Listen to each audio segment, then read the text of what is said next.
tudo na paz? Muito bem-vindo você que nos acompanha no canal Chanel Pensador, onde todas as terças e sextas nós temos um vídeo novo no canal para você.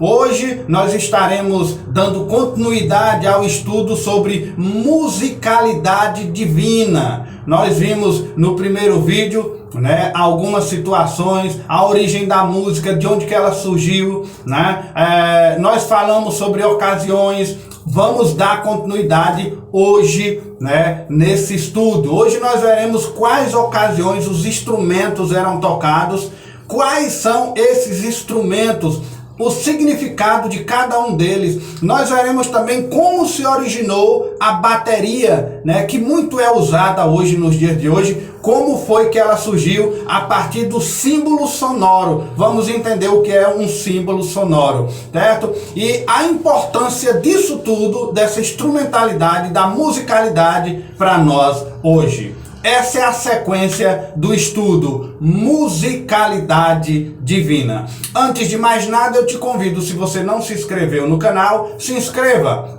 Deixe lá a sua inscrição. Após a inscrição, acione o sininho para você estar recebendo novidades no canal. Não deixe de deixar o seu joinha e também compartilhar esse vídeo nos seus grupos, nas suas mídias, e nós ficaremos muito agradecidos, ok? Então, continue aprendendo sobre a musicalidade divina. Aprenda mais sobre essa instrumentalidade, Deus usando a nós nesse termo de música, para louvar e glorificar o seu nome. Entenda um pouco mais nessa área tão importante, no mundo e dentro do reino de Deus. Musicalidade divina, segunda parte desse estudo. Bom estudo e que Deus te abençoe. Como Deus usa a música nos tempos da Bíblia, como Deus usou aqueles músicos. Seria difícil precisar todas as vezes que Deus fez uso da música para atender aos seus objetivos. Sabemos que ele se utilizou de uma suave música, por exemplo, na harpa de Davi, para afastar os maus espíritos do rei Saul. Isso está registrado em 1 Samuel 16. Além disso, através do cântico de Moisés, ele advertiu o povo de Israel que evitasse aqueles que estavam tentando corrompê-lo. Através de uma música, ele deu exortação: foge da corrupção. Isso está registrado em Deuteronômio, no capítulo 31. Sempre existia ocasiões especiais para que a música fosse também um instrumento de Deus para abençoar o povo e para louvor de gratidão a Deus. Essas ocasiões, queridos, eram totalmente especiais, forneciam um motivo a mais para eles estarem cantando. Por isso que era um povo muito entoador de cânticos. Um exemplo disso foi a época em que o rei Josafá, ele reuniu o povo para entoar louvores a Deus e exaltar sua santidade. Por quê? Pelo livramento. Deus livrou eles dos moabitas e dos amonitas. Interessante isso. Esse feito está registrado em 2 Crônicas, no capítulo 20, versículo 20. Após a famosa travessia do Mar Vermelho, um texto muito conhecido, Moisés e os filhos de Israel, eles louvavam a Deus alegremente. Por quê? Porque havia lançado no mar cavalo e cavaleiro. Esse feito está registrado em Êxodo 15. Eu sei que você conhece bastante essa história, mas nessa travessia e na passagem do Êxodo, quantos cânticos eram entoados a Deus. Uma outra ocasião em que a gente também pode lembrar que eles cantaram para extravasar sua alegria foi no dia em que recuperaram a Arca da Aliança. Lembra? Foram capturadas pelos inimigos, mas depois foram resgatadas. Esse feito está lá em 1 Crônicas 16. Depois que eles conseguiram a arca de volta, a festa de músicas e louvores a Deus foi intensa. Eles saíram com liras, harpas, tocavam símbolos, fizeram soar trombetas. O rei Davi escreveu um salmo de ações de graça, especialmente para comemorar o evento. Ao final desse evento, o povo gritava: Amém, Senhor Jesus! Louvavam a Deus cantando e gritando. Pense aí, na ocasião em que Davi derrotou os filisteus, seus feitos foram exaltados num cântico pelas mulheres. Esse cântico interessante irritou o rei Saul, porque falava muito dos feitos de Davi, né, e não falava dos feitos de Saul. Está lá em 1 Samuel 18, Saul se zangou, se irritou mesmo com Davi. Não faz um cântico para mim, faz para Davi. É provável que esse cântico aí tenha sido cantado de forma antifonal. Como é isso, forma antifonal? É uma peça musical executada por dois coros semi-independentes, interagindo um coro com o outro, às vezes cantando frases alternadas. Sendo assim, um solista ou pequeno grupo de cantores dizia: Saul feriu seus milhares, e um grande coral respondia cantando: porém Davi os seus 10 milhares. Certo? Era uma forma de estar um respondendo o outro nessa questão da antífona, né? O antifonal, o canto de resposta. Certo? Tá dando para entender como era interessante as músicas naquele tempo. E esses compositores, para compor isso aí, tocar e cantar. Naquela época os músicos não compunham suas cantigas no intuito comercial, como a gente vê hoje, né, no mundo gospel, né, estrelas cantando seus sucessos, né, nada para a glória de Deus, tudo para a glória do homem. E geralmente aqueles que cantavam entoavam suas próprias composições, mas toda a letra e todo o cunho musical era direcionado para adorar a Deus. Isso é interessante. Isso não vimos tanto hoje no mundo gospel.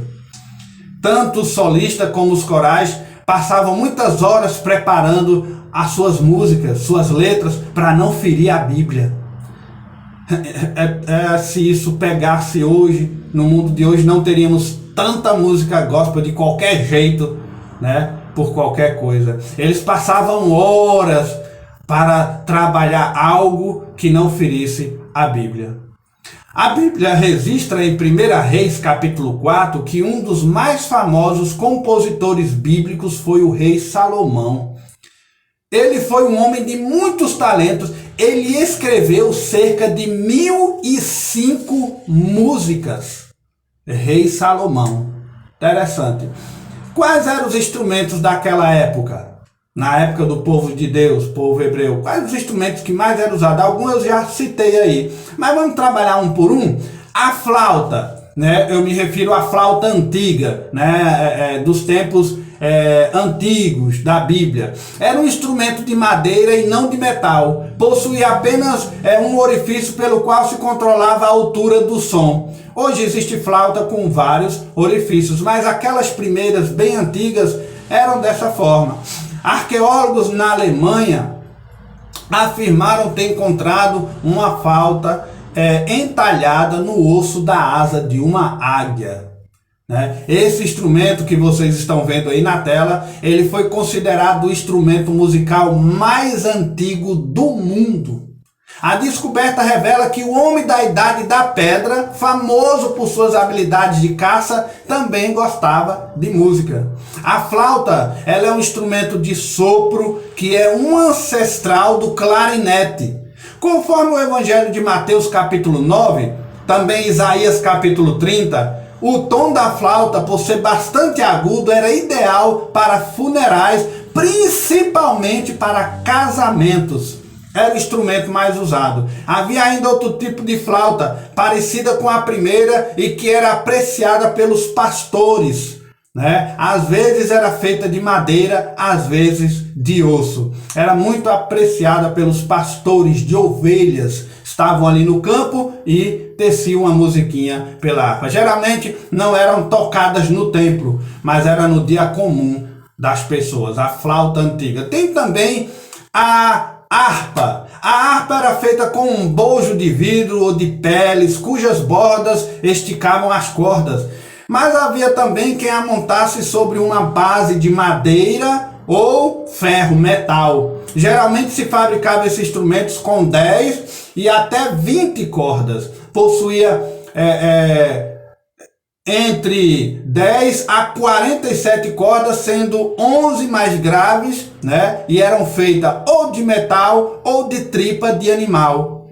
É o segundo instrumento mais antigo do mundo, é a harpa. Teria se originado dos arcos de caça, que faziam barulho ao roçar a flecha a serem lançadas. Alguns estudiosos dizem que por causa disso eles criaram a harpa, por isso que ela tem quase o formato de um arco. Ela é sempre triangular, lembrando o arco de caça. As primeiras fotos ilustrativas do uso da harpa na antiguidade remontam do Oriente Médio, do Egito, isso por volta de 3.000 anos antes de Cristo. As harpas antigas eram pequenas, tinham poucas cordas, limitava apenas a emissão de algumas notas. A harpa é construída pela caixa de ressonância, pela coluna e o pescoço, cordas e por vezes algumas tinham pedais. A harpa moderna acredita-se que tenha sido aperfeiçoada por Celestin, tendo sido trabalhada melhor mais tarde pelo francês Sébastien em 1810. A harpa. O saltério ou a lira, era um instrumento que Davi tocava feito de cordas montadas sobre madeira. Em 1 Reis 10, versículo 12, diz que a madeira a qual era usada para a confecção desse instrumento só poderia ser a madeira do sândalo. O sândalo era uma árvore considerada sagrada porque, ao ser cortada, ela liberava imediatamente o seu poderoso perfume.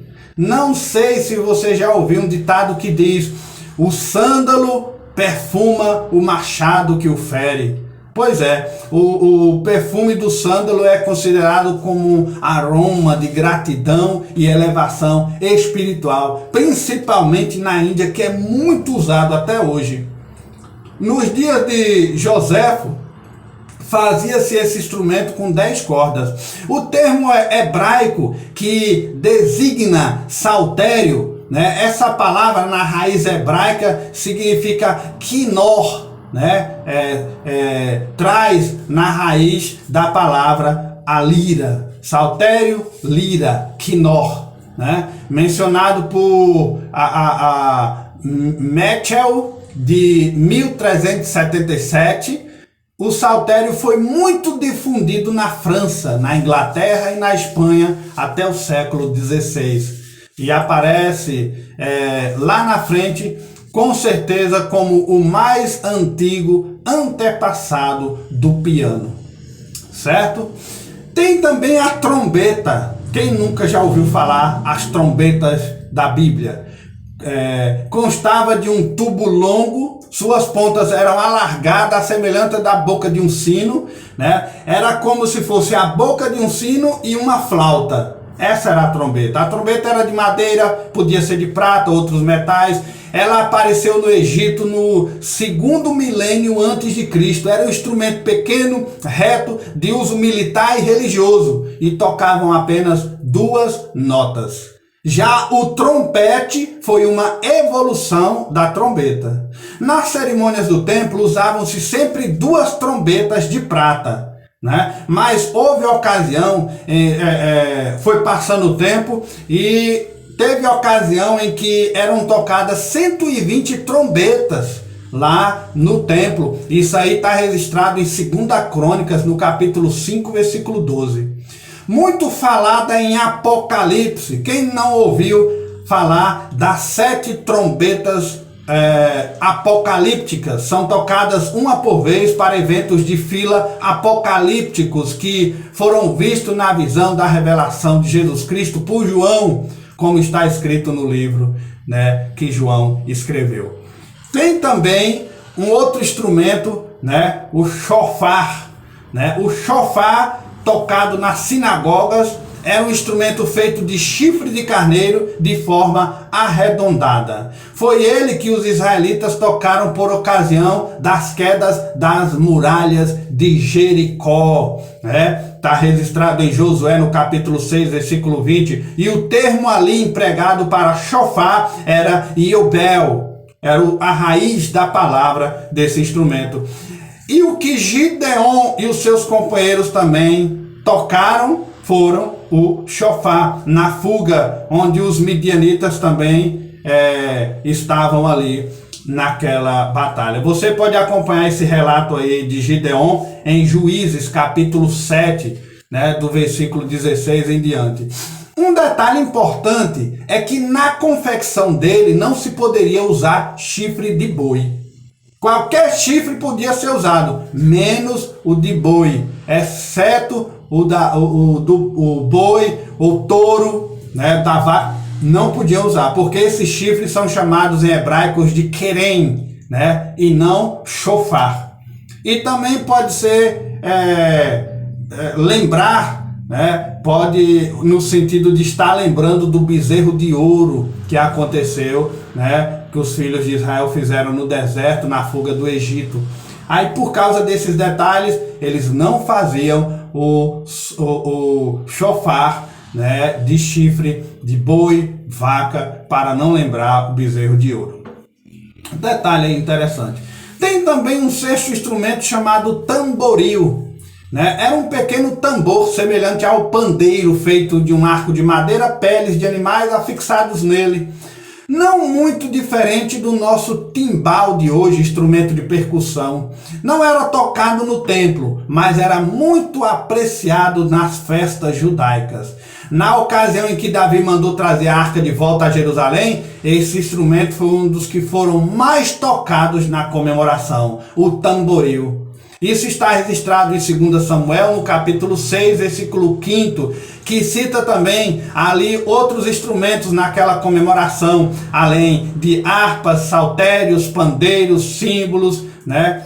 Se falando em símbolos, é um outro instrumento que eles usavam bastante, símbolos ou os pratos, né, que você vê por aí. Era um importante instrumento do grupo dos demais, muito semelhante aos que existe hoje dos pratos da bateria. Eram os símbolos sonoros, só que eram manuais, né? A gente vê em algumas fanfarras hoje, em algumas orquestras hoje, aqueles pratos sendo batidos. Ali eram os símbolos sonoros. Eles eram mais utilizados em celebrações e cerimônias no templo, né? Volta e meia, em meio da música, ouvia-se o som dos símbolos sonoros, né? Os símbolos surgiram no território na época antiga Assíria, né? Hoje atual Israel. Ele surgiu ali naquela antiga Assíria, provavelmente no século 12 a.C. Os símbolos ou pratos naquela época tinham o tamanho da palma das mãos, né? Surgiam em busca de um instrumento que tivesse o som diferente dos tambores de madeira. Então chegaram a atingir a modernidade europeia. Aí os pratos, que até então era feito de forma rudimentar, eles ganharam ligas, né? Exatamente na Turquia surgiu as primeiras das ligas, a famosa B20, que eram os pratos de liga onde tinha mais apoio, e foram evoluindo daí. Esse foi o momento onde os pratos ganharam destaque, isoladamente como instrumentos. Naquela época, a bateria, como conhecemos hoje, não existia ainda não. Então, por volta do ano de 1930, quando vários músicos tocavam tambores de diferente tamanho e formavam uma grande banda no palco, se pensou em diminuir tantos tocadores e coincidir ali também na época a invenção do pedal de pé, né? Então, um percussionista passou a tocar vários instrumentos simultâneos.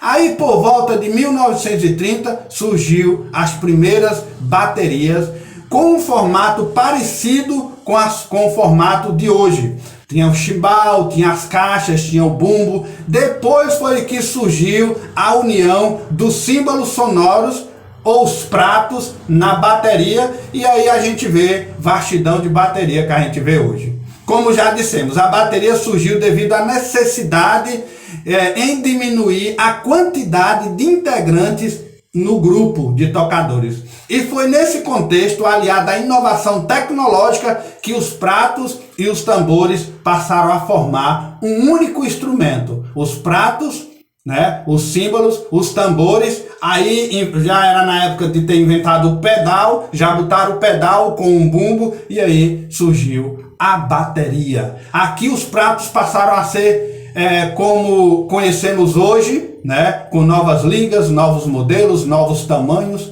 Aí os símbolos são os pratos da bateria. Então, quando você estiver aí na igreja e ver o baterista ali batendo naqueles pratos, pense, né, dos símbolos sonoros. Sobre esses grupos musicais da época, né, como Deus usou eles para a melodia do louvor. Tanto em Israel como em outras nações haviam grupos musicais organizados. O rei Nabucodonosor, ele era um dos que gostavam de ouvir bandas tocando hinos de Deus. Bem como Davi, lá em 2 Samuel 6, outros governantes também gostavam muito de ouvir esses conjuntos tocando a palavra de Deus. Interessante que as letras eram poemas ou palavra de Deus. Porém, nos tempos de Jesus não era diferente também com os cristãos. Eles também tiveram o cântico como papel muito importante nos cultos. O próprio Jesus, ele cantava durante as cerimônias religiosas, como diz a palavra de Deus.